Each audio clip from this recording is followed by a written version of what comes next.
मत्ती रचित सुसमाचार 7वां अध्याय 24 आयत। वहां देखिए प्रभु आपको क्या कह रहे हैं। लिखा है, जो मेरे वचन को सुनता है और मानता है उसका घर चट्टान पर बना हुआ है। कहां पर? चट्टान। समझ रहे हैं कि नहीं? ओके, चट्टान देखिए। इसलिए जो कोई मेरी बातें सुनकर, क्या आप सुन रहे हैं बात? जब तक आप नहीं सुनोगे आपका घर बालू पे बनेगा, लेकिन सुनोगे तो चट्टान पर बनोगे। लिखा है, इसलिए मेरी ये बातें सुनकर जो उन्हें मानता है वह उस बुद्धिमान मनुष्य के समान होगा जिसने अपना घर चट्टान पर बनाया। चट्टान पर बना लिया। सुन रहे हो? मान रहे हो आप? तो आगे का वचन देखिए, आगे क्या हो रहा है? मेघ बरसा। क्या हुआ? मेघ का मतलब बारिश। बारिश आ रही है। फिर क्या लिखा है? मेघ बरसा, बाढ़ें आई, आंधियां चली, है, और उस घर से क्या हुई? टकराई। चाहे कच्चा मकान हो या पक्का मकान, आंधियां तो सब पे आती हैं। सही है कि नहीं? बोलो भाई। देख लो, आंधियां चाहे कच्चा मकान हो या पक्का मकान, आंधियां सब पे आती हैं। जब आंधियां आई तो लिखा है कि जो चट्टान पर बना हुआ था उस पर यह सब बातें हुई। मेघ बरसा, बाढ़ें आई, आंधियां चली, घर से टकराने लगी, परंतु वह नहीं गिरा क्योंकि वह उसकी नींव चट्टान पे डाली गई थी। कहां पे डाली गई थी? चट्टान का मतलब क्या है?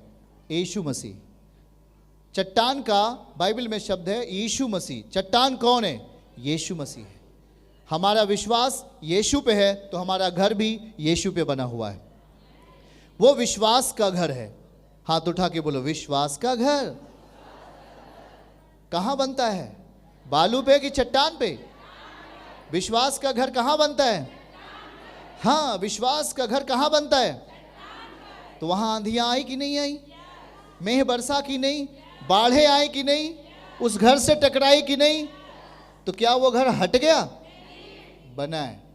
वही है आशीषों का पात्र, वही है छुटकारे का दर्शन मिलेगा, चंगाई जीवन मिलेगा उसे।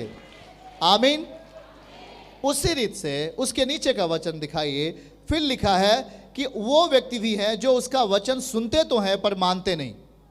प्रभु का वचन सुनते हैं पर उसे मानते नहीं, उस पर चलते नहीं। तो लिखा है वह निर्बुद्धि मनुष्य के समान है जिसने अपना घर बालू पे बना लिया। बालू पे बनाया। कुछ लोगों ने कहा नहीं, मुझे वचन नहीं चाहिए, मुझे संगति नहीं चाहिए, मुझे नहीं जाना, तो वो ऐसे बालू पे बना। आगे क्या लिखा? मेघ बरसा, बाढ़ें आई, आंधियां चली, उस घर से टकराई और वो गिर कर, लिखा है, सत्यानाश हो गया। प्रभु क्या बता रहे हैं? सत्यानाश, टोटली फिनिश। वो घर दोबारा नहीं मिलेगा। आप उसे जाओगे तो चौराहे पे बीड़ी पीते मिलेगा। क्या? चौराहे पे जाओगे बीड़ी पीते और पान खाते मिलेगा। वो घर क्या हो गया? कहां बना था? क्यों? क्योंकि उसने प्रभु की बात को नहीं माना, नहीं तो उस पर चला। उसका घर बालू पे बना और उस पर आंधियां आएंगी। हम पर भी आंधियां आती हैं, उस पर भी आंधियां आती। अंतर यही है कि विश्वासी पर जो आंधियां आती हैं वो चट्टान के ऊपर आती हैं, और जो विश्वास नहीं करता उस पर आंधियां आती हैं तो वो बालू पे आती हैं। और जब बालू पे आंधी आएगी तो क्या करेगा? बाढ़ें आएंगी, क्या होगा? हैं? बालू पे घर बना है, बाढ़ आएगा तो क्या होगा? कहीं दिखाई देगा घर वो? हाँ, तो सोच लेना।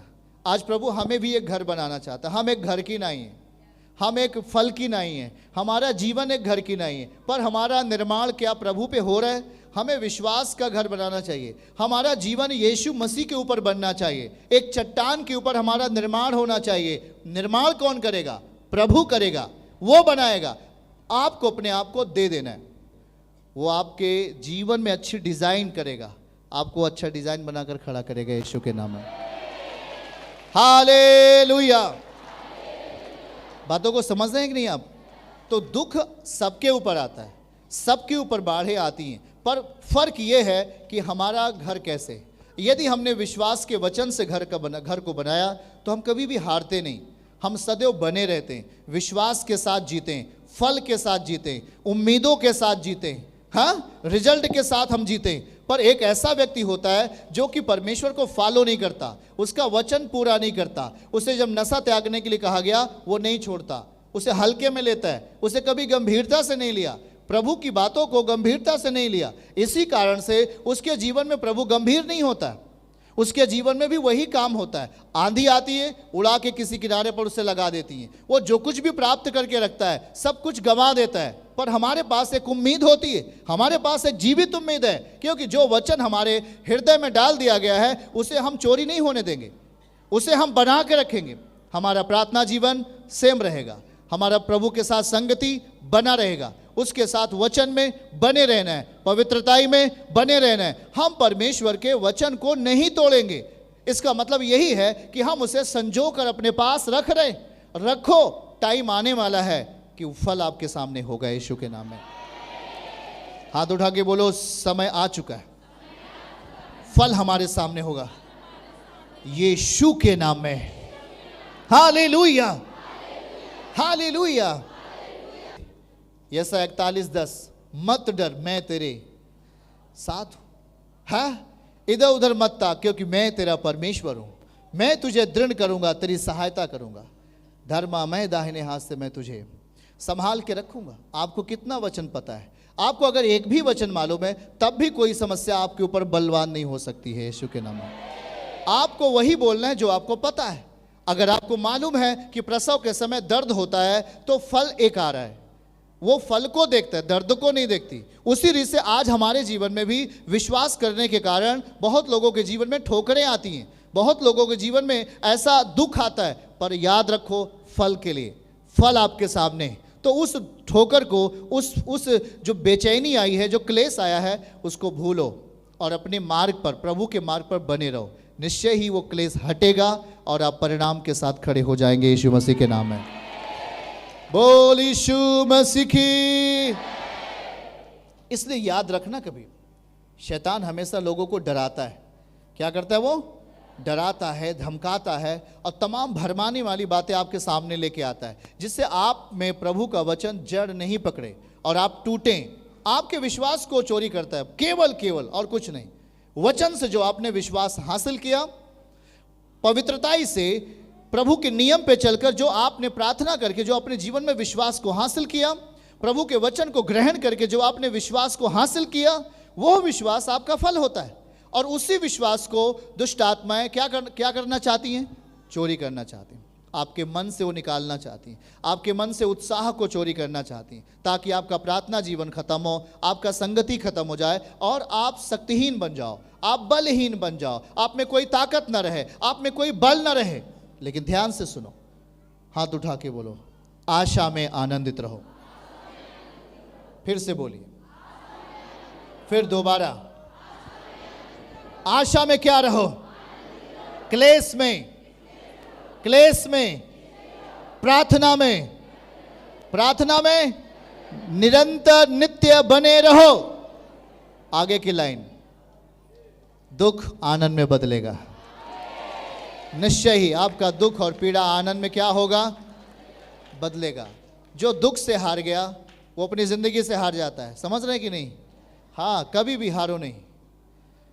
ऐसी अपेक्षा मत रखो कि मैं हार रहा हूं, ऐसी अपेक्षा रखो कि मैं फल लाने वाला हूं। ये अपेक्षा रखो, आशा रखो कि अगर क्लेश आया, अभी मेरे बॉडी में यहां दर्द नहीं हो रहा था, अचानक दर्द होने लगा, क्लेश आया, डरो नहीं।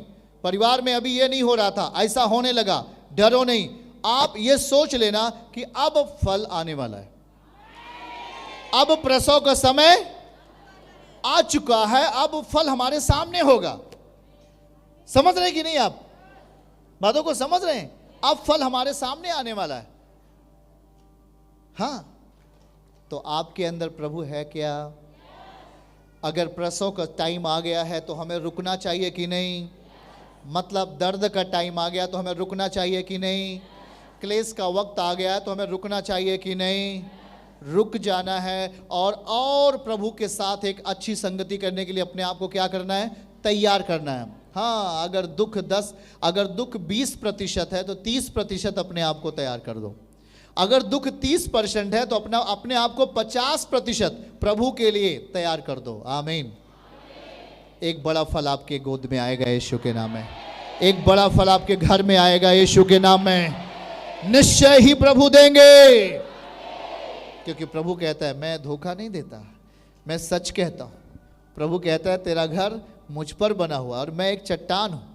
मैं तो आंधी और तूफान को क्या करता हूँ? शांत कर देता हूँ। मत्ती अध्याय 8 और उसका 25 और 26 वचन अगर देखें तो प्रभु ने क्या कहा आंधी और तूफान से? लिखा मत्ती अध्याय 8, 25 और 26 वचन में क्या लिखा है?